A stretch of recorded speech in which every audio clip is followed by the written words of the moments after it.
And hello to all, whether you're live with us here at Engineering New Zealand or zooming in. So my name's Hamish from Fuelchief Tanks, and we're based in Christchurch and also have an office in Greymouth, and we also have 2 locations currently in Australia. So tonight, I guess a little bit about us is we are tank manufacturers primarily, and we live, eat, sleep, breathe anything to do with fuel storage. Now, we have a wide range of products, but at a wide range of industries and markets that we work in, but I'm not going to cover them all tonight. So tonight is specifically about generator fuel storage for critical infrastructure in New Zealand. And many of you would have heard of the SuperVault tank, which is our premium product. But before we go into that, I'd like to just run through a couple of points of the Worksafe Health and Safety at Work Regulations 2017. And there's a couple of clips we think could help with your role and in specifying and designing a critical fuel storage for backup generators.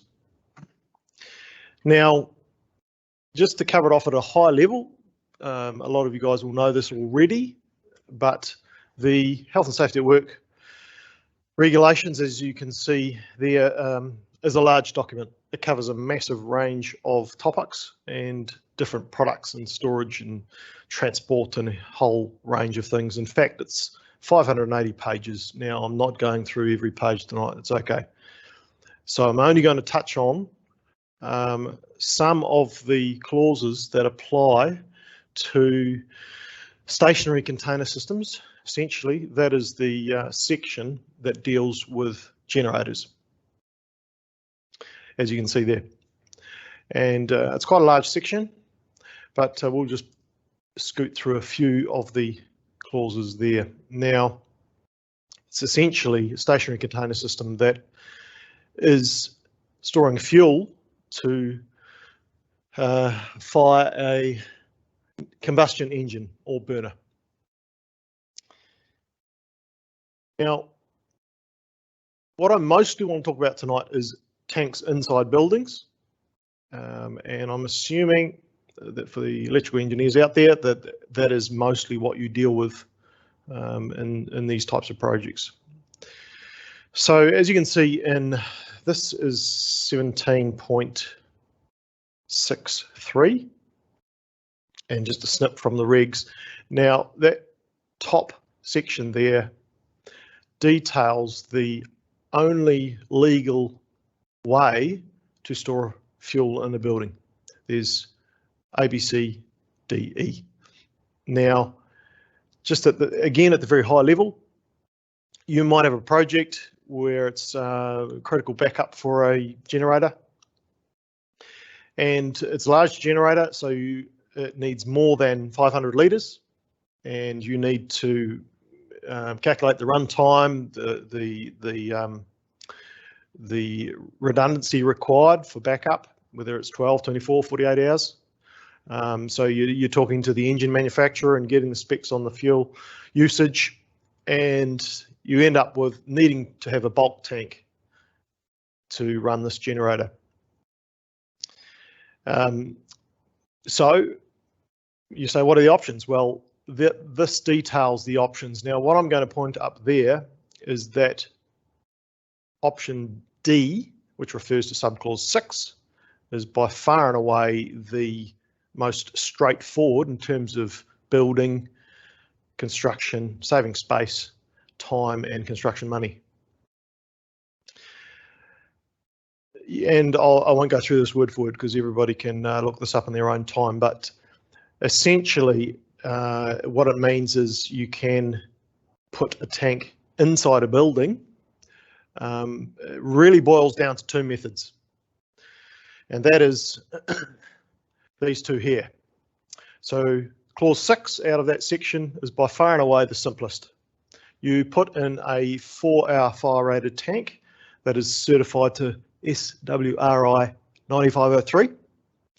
And of course, it has to be listed with Worksafe.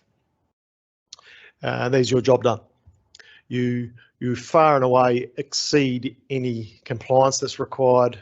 There's other benefits we'll talk about later, but you're de-risking the whole process, if you like. You're making your role, your future employment secure, should we say. Now, the other way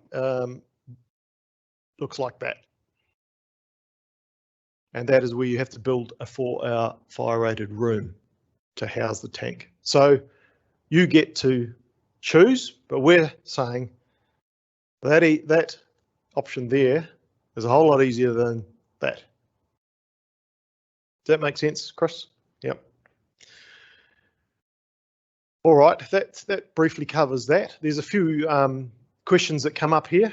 I wondered, Joe, if you wanted to cover off the distance around the tank that comes into that section. Is that all right?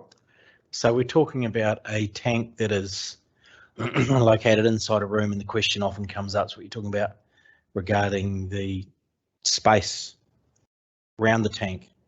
So in that, in clause, I can't quite see it on there, in clause E, there is a clear space of at least 450 millimetres around the tank. Now that, and our interpretation of that is that applies to a tank inside a fire-rated room. Now, if you choose to go that way, a tank inside a fire-rated room doesn't need to be fire-rated, but you have to have this 450 millimetre gap because the wall of the room being fire-rated creates that fire rating. So what we're really saying, if you put a 4-hour fire-rated tank in there, that becomes that room.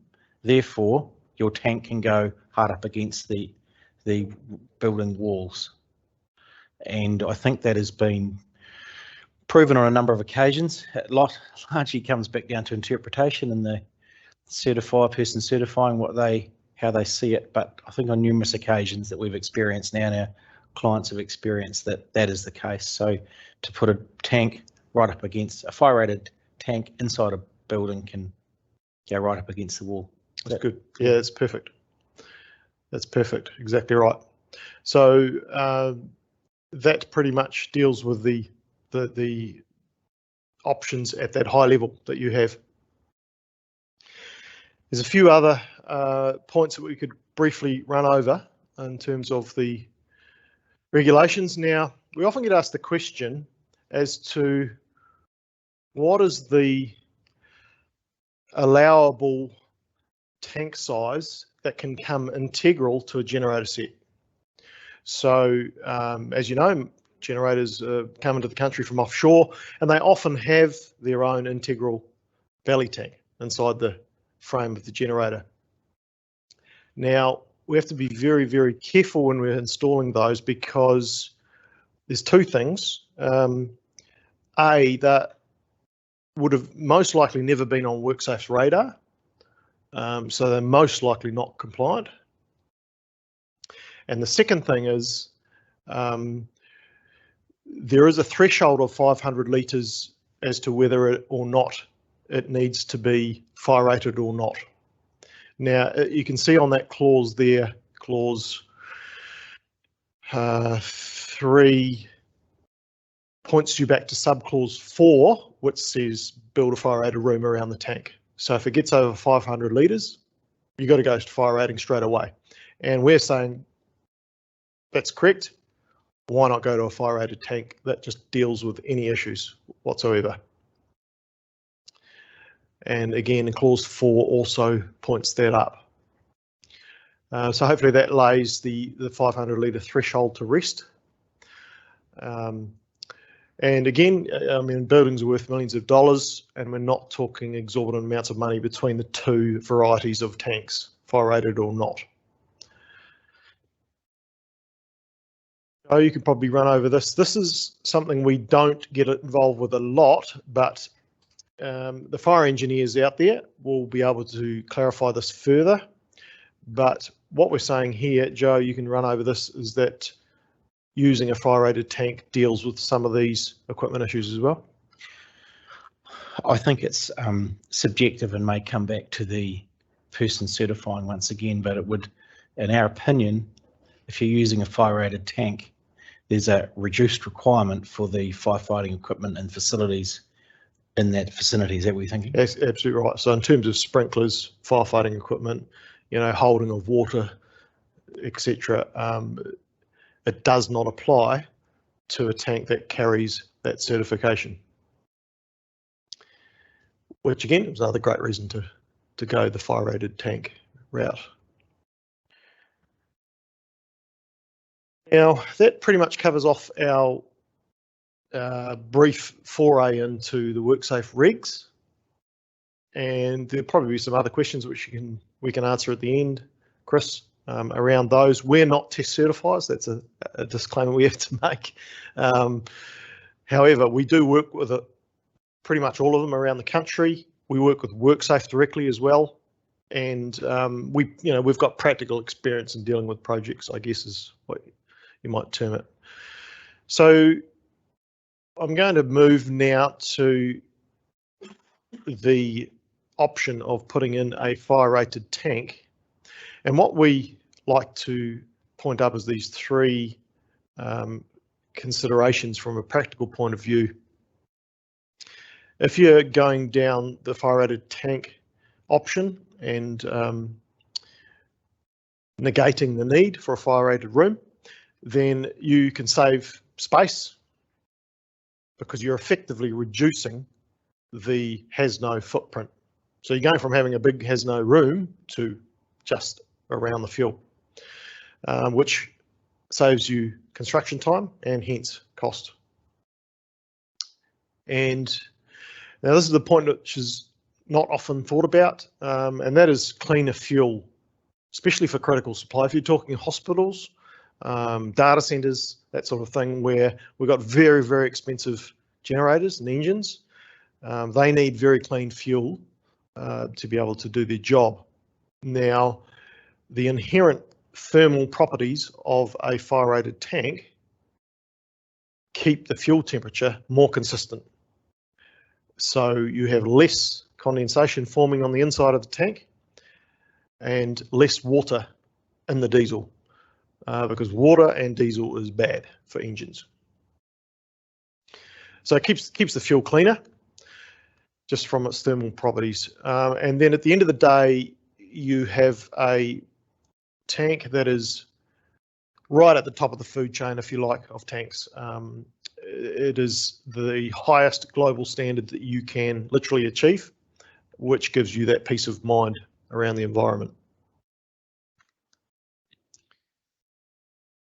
So we'll just jump through. These go into the reasons in more detail, if you like, from using a tank that is certified to SWRI 9503.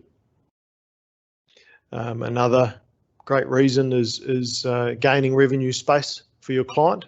Often these tanks are in a car park building, and again, if you don't have to build a fire-rated room down there, then you might get another car park or two for generating revenue for your client.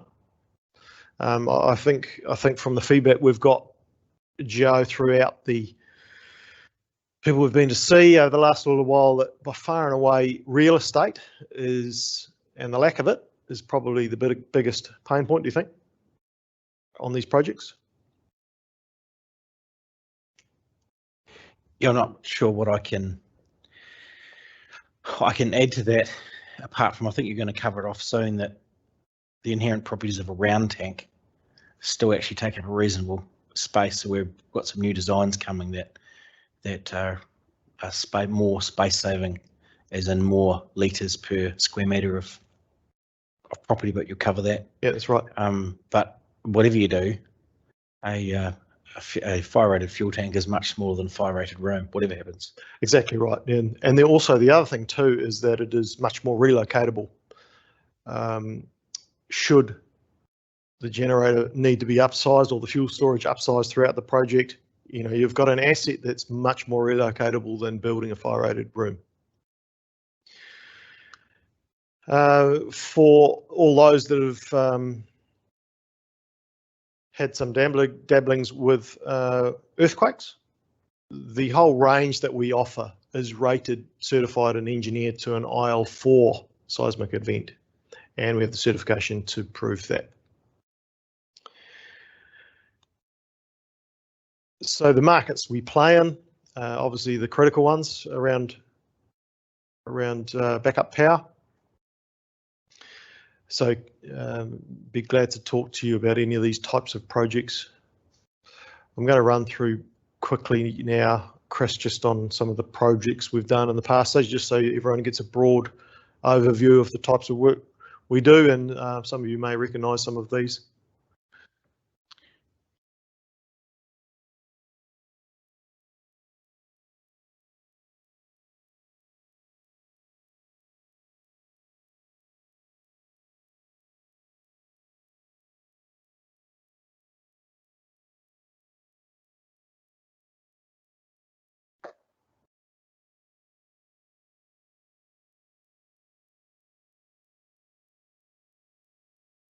We do a lot of work in the aviation market, mostly around the, obviously it's more flammable than diesel, but it's mostly around the keeping the fuel clean. Aviation fuel, they dip the tanks every day, test the fuel, aviation, avgas, Jet 01 every day, because nobody wants dirty fuel at 30,000 feet. One of the benefits also of an SWRI 9503 tank is that it is also a multi-hazard tank, so it's not only fire rated, it also carries impact ratings, which is great in the bottom of a car park building. Or the other thing it also carries is ballistic ratings, which I'll go over shortly. So it's had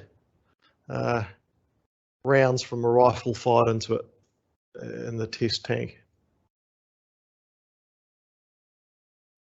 You can actually see there a tank that's not in a fire-rated room, but it's pretty much jammed between the generator and the wall. And that was in a very tight spot. I had to crouch right down beside it to even get that close to take the photo.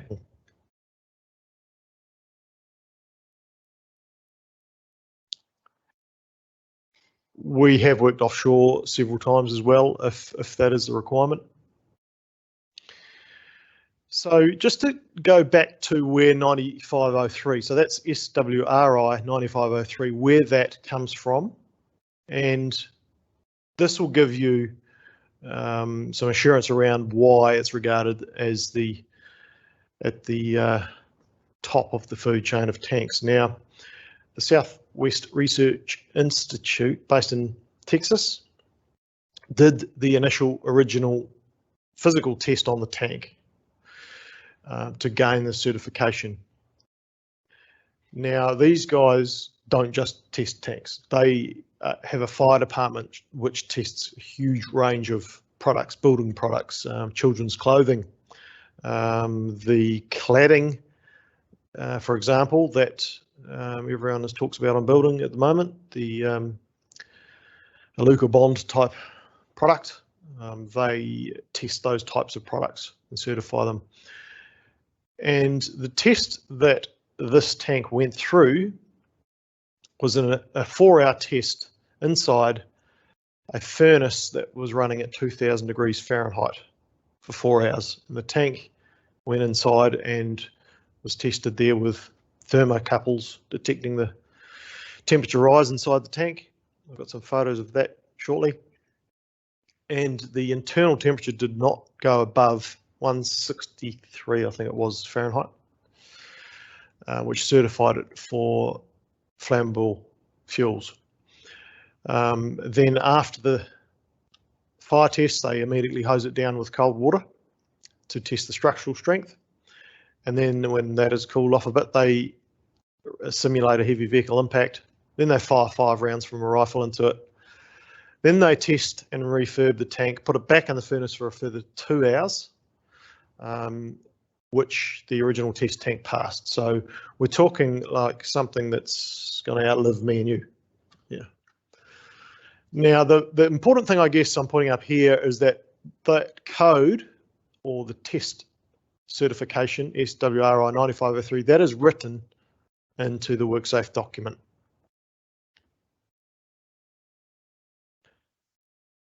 We visited the facility in Texas a while ago. There's the furnace on the right, an image of the tank in the furnace, and then it being hosed down, and then the heavy vehicle simulation rig set up.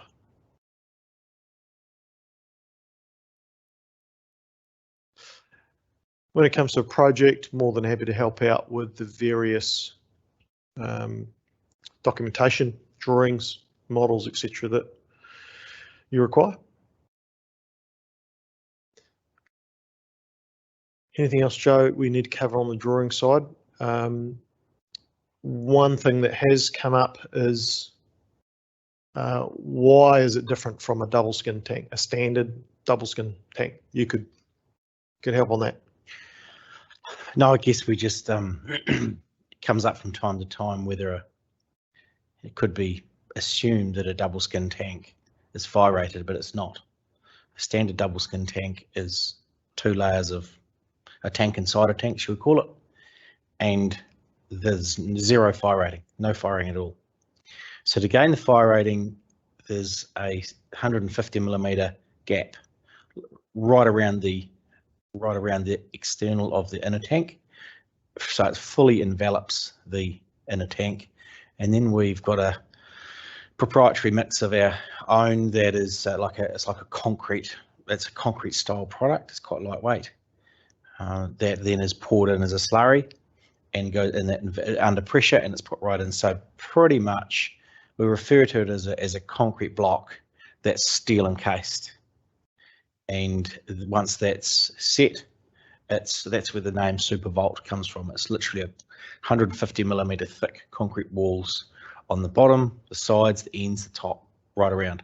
The inner tank, apart from where the nozzles come through, the inner tank does not come into contact at all with the outer tank.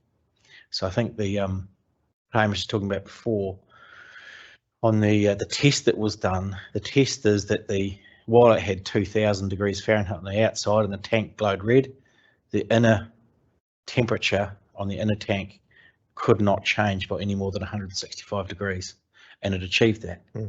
That's right. I think the other important point to remember that during that test process, you didn't quite touch on it, but during that test process, after the battering ram process, they actually cut a hole through the side of the tank and then they repair it. So they've simulated a truck driving into it and damaging the tank, or aircraft wing, or front head loader or something like that, damaging the tank.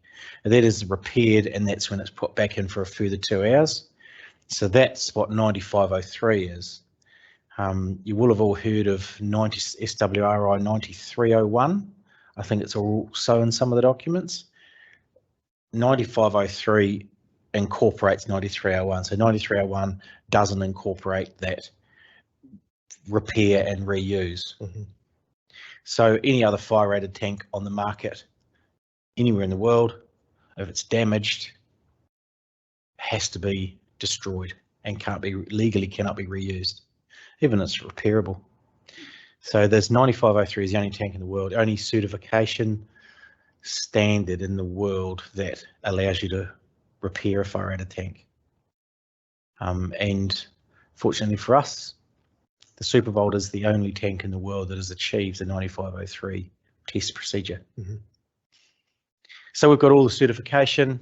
The requirements of SWRI are quite high. We've got the certificates, mill certificates, and our own welder certificates, and all the measurements and welding processes and everything's got to be kept in hard copy. We keep it soft copy as well for every tank we build, and every tank that has ever been built is sitting in a range of drawers and files and coming out our ears, but it's all kept on soft copy as well. So that's the backup that we have for every single tank that's designed. I'm Sure. I'm interested in this repair process. So do you cut a hole through the whole tank and then weld in a double skin and then inject concrete for the repair? No, so they in the test process they cut a hole in the outer skin and dug out the insulation. And I don't know how they did it because we've never ever had to do it, but they've shown us photos and stuff. And so the inner tank you would assume hasn't been pierced. I mean, to go through 6 inches of concrete and 8 millimeters of steel to get through the inner tank, you've probably shifted the tank and pushed it outside the building, I would have thought. But it allows you to do it. So whether it's and then filled up in some way, but It's allows illegal, it to be recertified. It's a recertifiable process. Yep. That's a good question. Now, that still means that the tank can be monitored between the skins. There's no change. It still meets all other requirements for monitoring leak detection between the skins,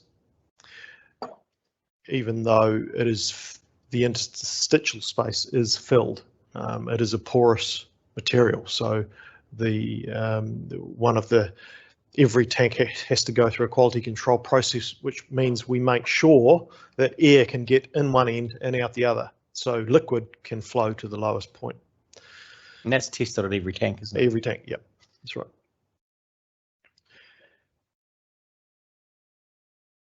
So most people that have dealt with us or dealt with Supervolt will recognise these as our standard models, rectangular and the smaller capacities, and then the round for the larger capacities. And again, we can tweak those dimensions slightly if required. The other thing we can do is make pretty much any tank into a multi-compartment, as in we can split them into 2.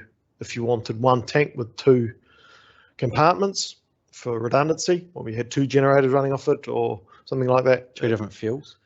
We can do 2 different fuels, absolutely, if not inside a building, but definitely outside. So that's possible. We do that quite regularly. What we're launching at the moment is a new product, all new product called a Supervolt iTank, which is what Joe mentioned before, is a cross between a round and a square. And these are some of the configurations that we have now got certified by Worksafe, specifically for large generator sets mounted on top. Again, some more concepts that hopefully you can use for saving space on a project. And you can see the capacities there. They're larger capacities. Again, these don't have to be inside, they can be outside. Going closer to a building, that's a point we have to make, which is inherent with the Firerated certification, is that you enjoy half the separation distance that you would normally have to comply to for a standard diesel tank outside. So where 10,000 litres may mean you have to be 3 metres off a building or 3.5 metres off a boundary or whatever, with a Supervolt you automatically cut that in half, so you save more space. And that applies to this new model as well.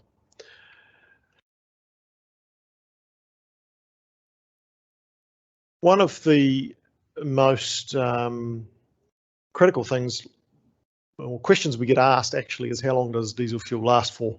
And it depends on a range of circumstances, but at the bottom line is that it needs to be kept clean if it's going to be sitting there for a critical use.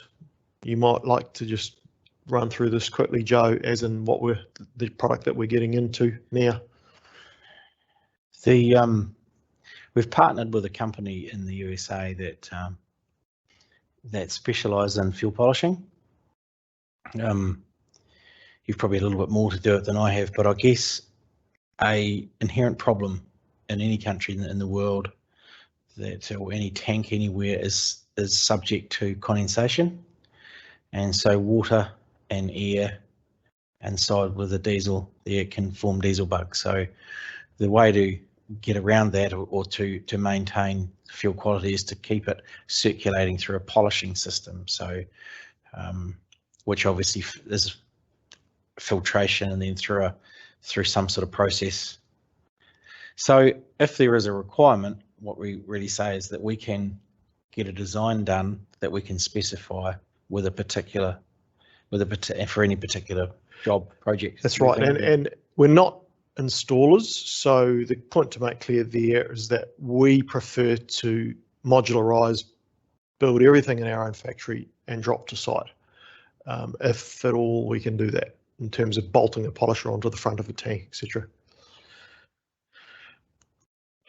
And some schematics around some of the things we do. So fill points as well, remote fill points or fill points that are right on the bulk tank outside. Maintenance systems as in polishers and day tanks. So that brings us to the end of the PowerPoint. And I'm sure there'll be some questions and we'd be keen to hear them, Chris. Cool, thanks Hamish, Joe. You were very brave to tackle the Worksafe document. I spent hours with the highlighter trying to understand it. Any questions in the room? Oops, hang on. So to get IL4 certification, what do you need to do in terms of the installation? Do you need to have any sort of vibration mounts, or is it just straightforward install? Straightforward install, yeah. Good question. So what we've done is we've got every model engineered to cope with IL4, including the anchor sizes. We don't design the foundations because they obviously vary from site to site. But if you tell us the final resting place of the tank, for a small fee, we can get an actual document done specifically for that tank and for that site. And it's signed off by an engineer, and you'll get that document as part of the documentation package. But no vibration mount, she's bolted directly to the pad. Yeah. Thanks for that, Christian. Thanks. Any other questions in the room? Nope. Have we got anybody online? Oh, lots online.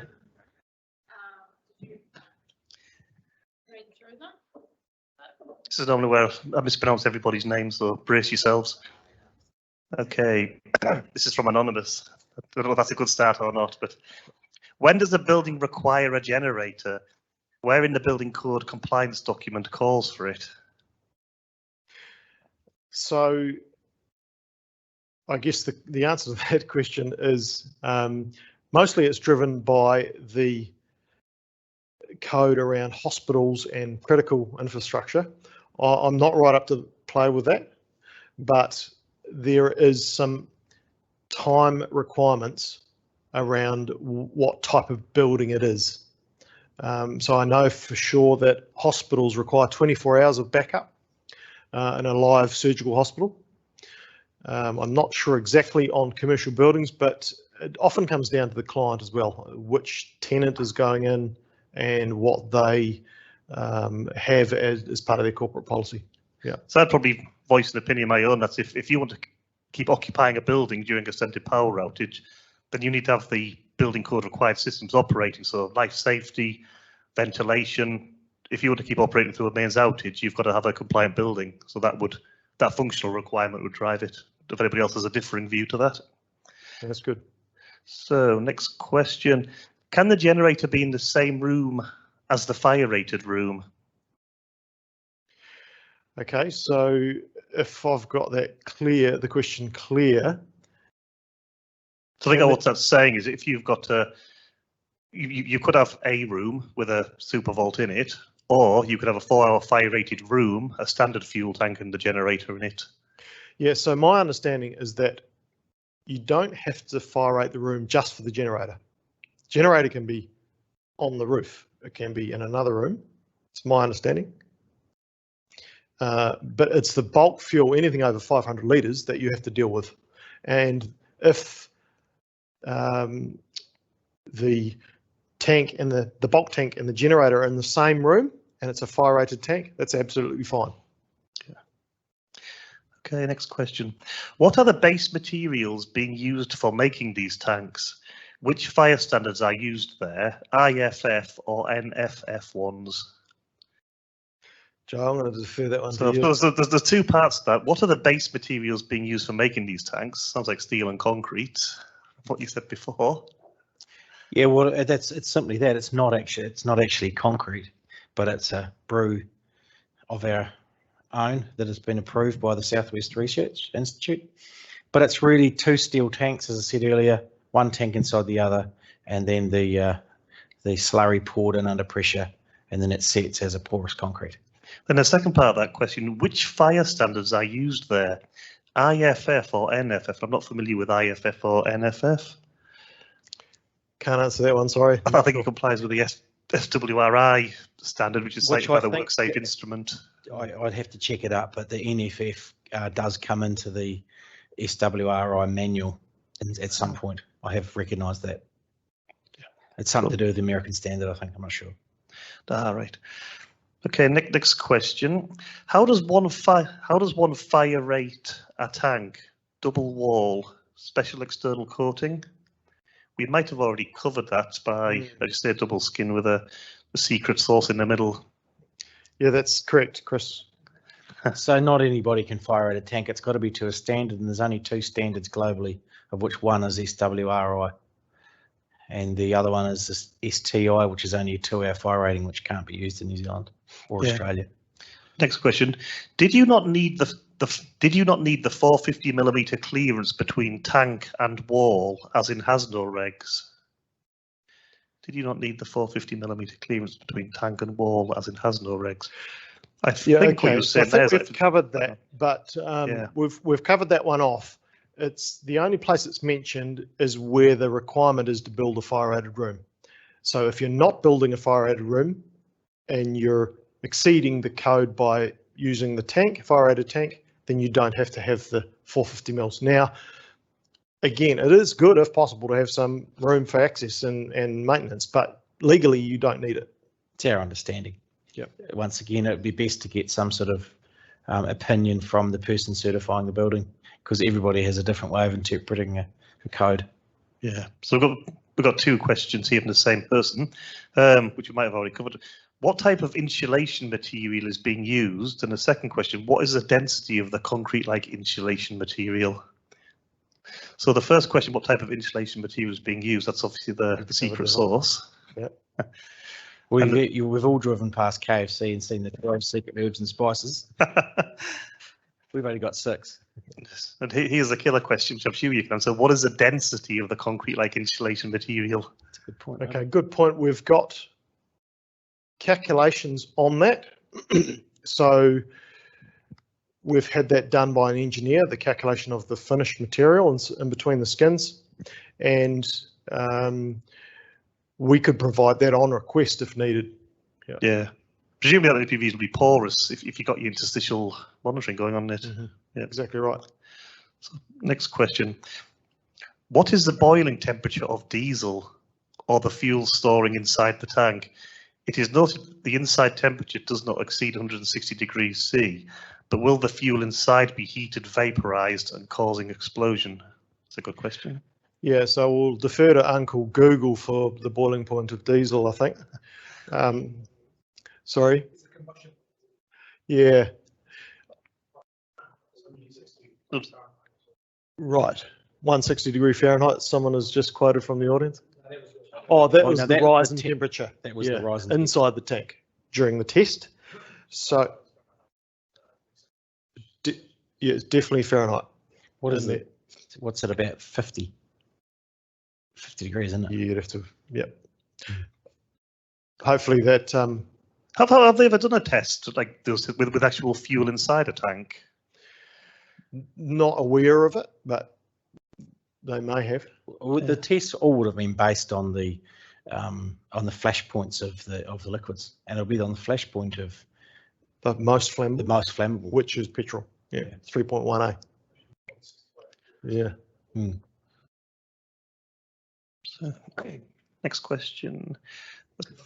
Are there any upcoming models designed around hydrogen storage?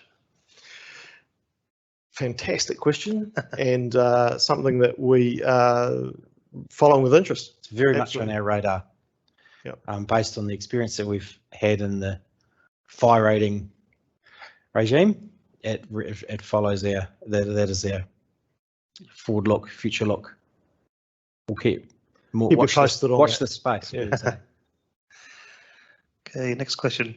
Hi there. How about the fuel inlet cap and inlets? Are they also 4-hour fire rated?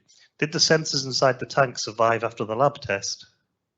So just to put that into context, all of the penetrations into the tank, fill, vents, you name it, are all specified to a certain type and size, etc., as per the original test model.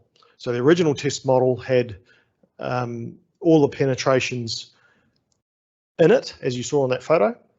So it wasn't like it was a tank with no penetrations. It had six or eight penetrations through it. We have to follow that design guide every time we build a tank. Yeah. Next question. Hi there. What's the typical frequency of service required of an average size tank? Comes down to what you're storing in it and how regular the generator starts up, I guess, the use of the generator. But we recommend an annual maintenance service check. I think our service manual that comes with it recommends a daily, weekly, monthly, 6 monthly, 12 monthly, 5 yearly service intervals process, but pretty much it depends what the tank is. I mean, just a standard double skin tank that's not fire rated sitting outside with diesel in it, really every 5 years, I guess it should be emptied right out and degassed and water blasted and cleaned and put back together again, if you know what I mean. Just to put that into context again, Chris, you'll notice that the product carries a 30-year warranty, and we fully expect that to be like a 60-year design life. Yeah. Oh, is there any legislation in New Zealand regarding fuel storage on building roofs or not? Well, you can't store anything over 500 litres on a roof. It can't store anywhere unless it's on the lowest level of the building. Under 500 litres, yes, you could put that on the roof. Okay. Does the requirements differ between supplying fuel to generators versus supplying safety systems such as fire pumps? Do the requirements differ between supplying fuel to generators versus supplying safety systems such as fire pumps? That would be under a different code for the fire rigs. You're right, it's a different code, and they are different to the tanks for generators. Cool.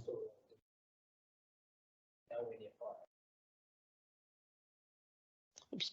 Sorry, I haven't seen a fire department with massive diesel storage. No, they're normally quite a smallish tank, aren't they?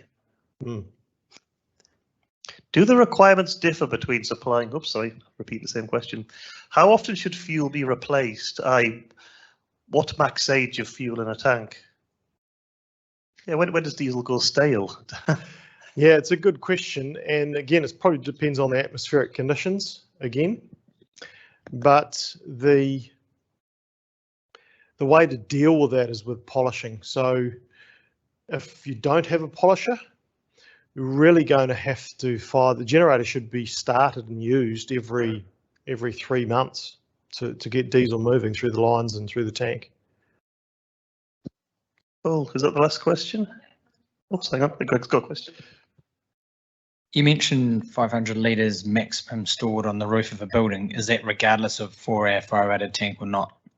Yeah, I'm pretty sure that's if it's under 500. Yep. You can put fuel anywhere on any level, but the thing that it bounces back to, of course, Greg, is that a lot of these tanks are not Worksafe. So if it's a belly tank for a generator, So not for Worksafe approved. For a day tank for a generator on the roof from a bulk storage tank downstairs 5,000 litres up to a 1,000 litre day tank up top, as long as it was a super vault. Yep. That would be fine. That would be fine. That would. So it's just that 500 limit, full stop. 500 limit, full stop. Yep. Cool. We've got another question. Just wondering about the slurry infill material and any concerns about degradation over time and performance over say 20, 30 years or? Yeah, great question, because we've got tanks out there that are 30 years old, and we've opened them up and there's no deterioration in the product itself. Yeah, it's obviously, what do you call it, low pH, being a cement based type thing, so it's kind of an anti-rust thing anyway. And yeah, we don't experience or haven't experienced or don't expect there to be any deterioration. Yep. Thanks for that.